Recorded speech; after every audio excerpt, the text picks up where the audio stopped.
Ladies and gentlemen, do I have some fantastic sex tips for you today? I'm here with the intimacy angel, Celine Remy, and we are going to go over a multi-part series for you guys, where each week we're going to be dropping the male and female perspectives on your most asked bedroom questions. So, Celine, maybe give my viewers a brief introduction to yourself.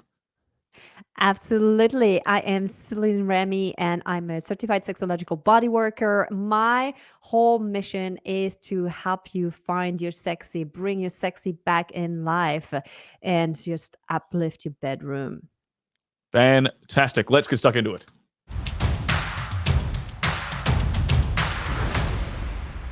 So we're going to talk about cunnilingus 101, how to eat pussy properly, and more specifically where guys go wrong. And Sterling, we need you because, yeah, if it's not done right, it just doesn't work for us. And I think also there is a difference between the porn type of oral sex that you see, because it's done for entertainment, for camera, for good angle, and not so much for her pleasure. And I'm sure you'll tell us more about that, being having experience in that arena. And so there is a difference between really what happens in the bedroom, how you really eat pussy versus what you do on movies. Absolutely. You're 100% correct when you say that, like eating pussy for the camera doesn't feel good for the woman at all. Like, this is one of the most commonly complained about things on set, and like especially if two girls are shooting a lesbian scene, they both know that this is going to be just like they're just going to be acting for the next like 5 minutes while her head's twisted so you can see the camera can come in and see stuff. That's not how you actually go down on a woman if you want to induce any kind of pleasure for her. So I would love to get your feedback on some of the bits of advice I'm going to be giving guys here, or guys and girls, Sure, swing both ways.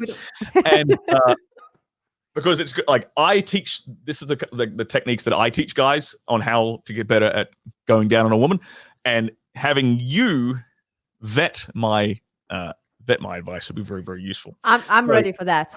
Go for it.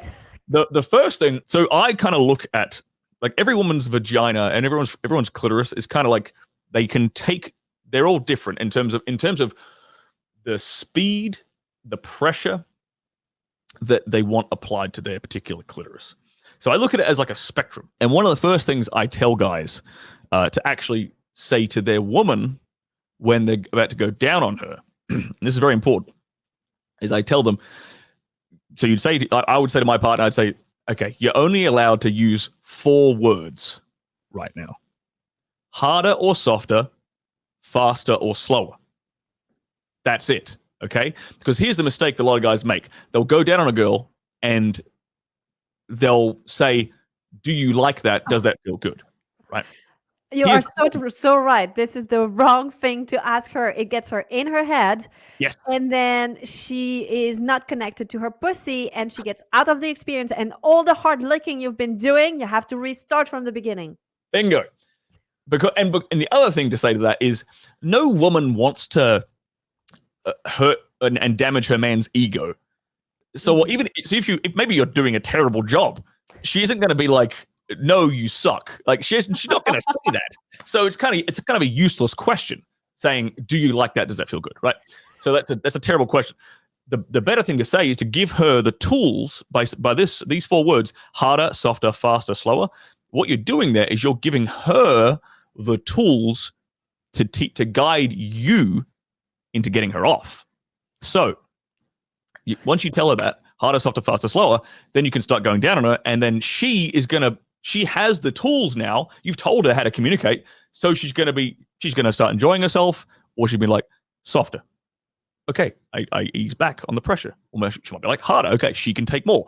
Because I look at it as a spectrum of like, in terms of, like I said, pressure and speed, and she's somewhere along the spectrum. So the second piece of advice I'll tell guys is, if you want to get the vast majority of women, if you want to be the kind of guy who can go down on basically any woman and give her a orgasm from oral sex, the easiest, most foolproof method I have ever found and applied, and I teach, is to start as softly and as slowly as you possibly can and basically you're basically teasing an orgasm out of her as you slowly ratchet up the speed and the pressure, and you use the words that you've given her.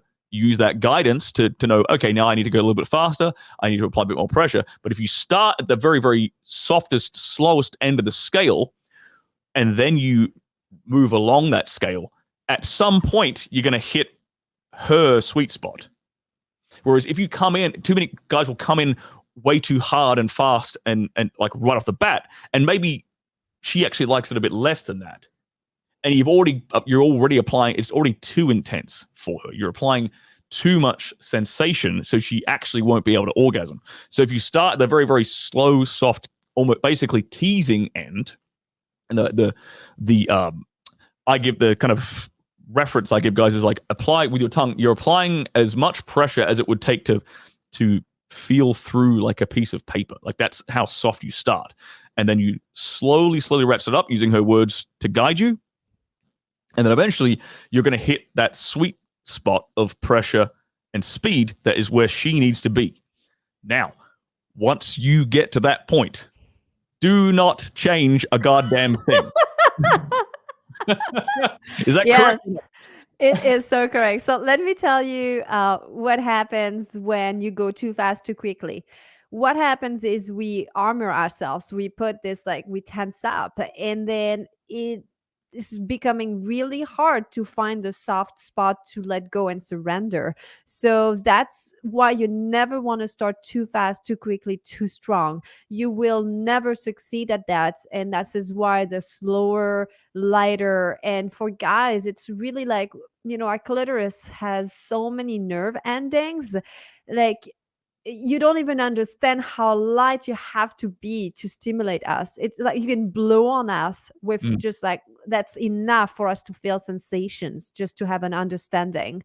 So I totally agree with that. And the do not change once you have the right combination is like the most essential. It's crazy because if you have the perfect lock of the rhythm and pressure and intensity that she likes, and you just get her so close and you switch it, it's like literally you have to restart from the light pressure. You can't just be like, oh, let me just take a breather and come right back, and we're picking up at the 8 that you were at. She goes from 8 to 2 in a second, and you have to restart the whole thing again.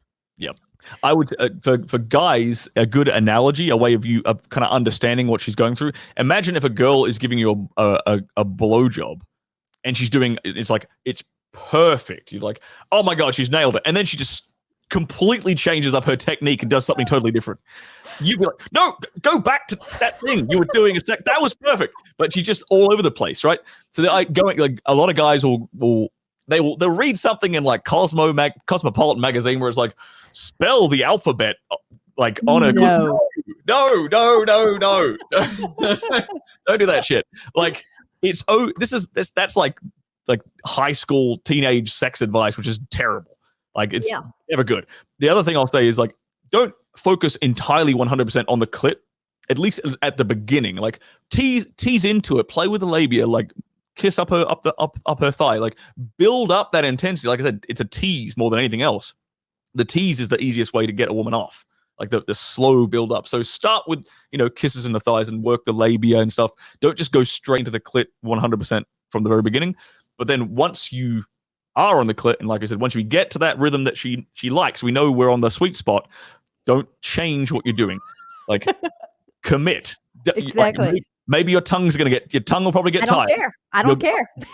You're probably gonna you're probably gonna need to come up for air. Learn to breathe through your nose while you're down there. Like, even if her pubic bone is smushed into your nose, get through it, and then you'll eventually get her there. And the way to like some good, like, you want to pay attention to her body language and the feedback she's giving you. So there's certain body language things that a woman cannot fake when she's getting there, for the most part. Yeah, she can moan and groan and make noises. That could be faked, right? But I mean, assuming you're actually having sex with someone who, is being honest and open and truthful with you, that's a good thing to start with. But she can't fake, like, pelvic spasms. Like once her sort of like her kind of pubic mound area starts to sort of quiver and spasm a bit, and her legs will start to spasm a little bit. She can't That is, fake engorgement. she Like her can't fake it. She labia will cannot become fake more that. swollen and the color changes. She Yep. can't fake her clit becoming bigger Yep. because it will throb and pulse and be hard, kind of like a mini penis. Exactly. These are the signs that tell you, okay, we found like the rhythm we need. Now we just got to commit, and we got to commit, and we got to get there. And the other thing, the last little piece I'll throw in for guys as well is that I find that most women tend to enjoy while I'm going down on them like that, 2 fingers inserted into the pussy, playing with the G spot, like just a little bit of a come hither motion simultaneously whilst going down on her. That sort of internal stimulation with the external clitoral stimulation can really help push them over the edge a lot more consistently. Yeah, and not everybody likes the 2 fingers.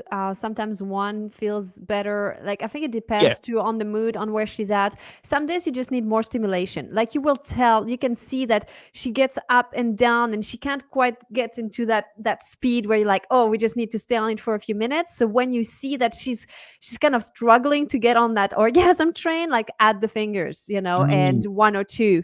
Some days I can come super quickly, and that's okay. And I want to talk about the elephant in the room, because I think the biggest challenge when you go down on a woman is actually her own head. Yes. We have so many insecurities as women. Do I taste all right?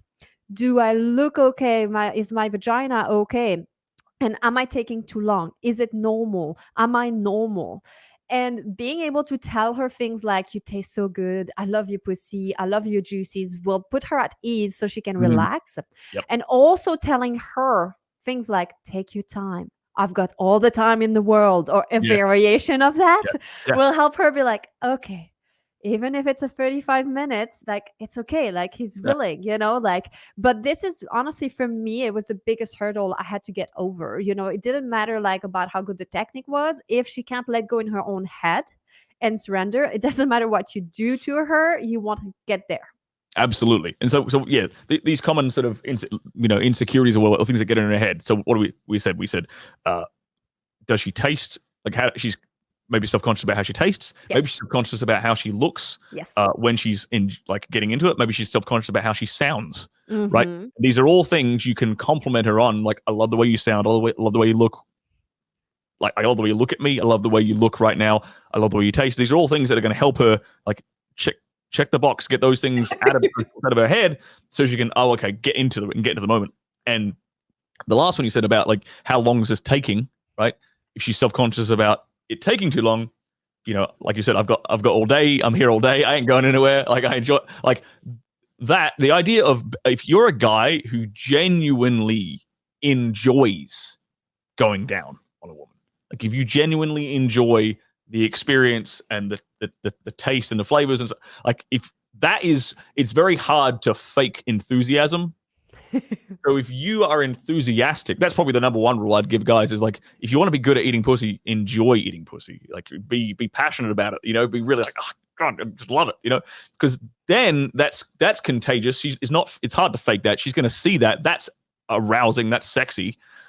Imagine it was, if you're a guy, if you imagine it was reversed, like, imagine a woman who's just obsessed with sucking your dick. That's pretty, like, sexy. That's like, damn, okay, cool. I'm gonna have fun here. So you flip that around and be that for her, and that is going to communicate that she is like, well, he's enjoying himself. I am going to worry about if I'm taking too long or if I'm taking a while, because he's enjoying himself, right? And I think that really helps women kind of get over that mental roadblock. Yeah, absolutely. I'll add a couple things. So you've already said it, like, you gotta learn how to do, like, nose breathing, because when you're eating pussy, you gotta be all in. Like, there's no space between your tongue and the pussy to see the movement. You gotta be eating it. You're on that platter. And then the other thing too is sometimes thinking of the clitoris kind of as a mini penis, and things like a sucking motion can feel really, really good. So it's not just all with the tongue or going up and down or sideways, but a suction is a move that a lot of guys don't know much about. But those who know, they know, and she knows. So these would be some moves to add, but absolutely yes. I vet your technique. I say you've got it, guys. Listen to Stirling's. He's good. Now go out there and go down on some women and make them have a good time. All right, you've sat here and you listen to this. Go out and apply it. All right, don't leave all these women unsatisfied.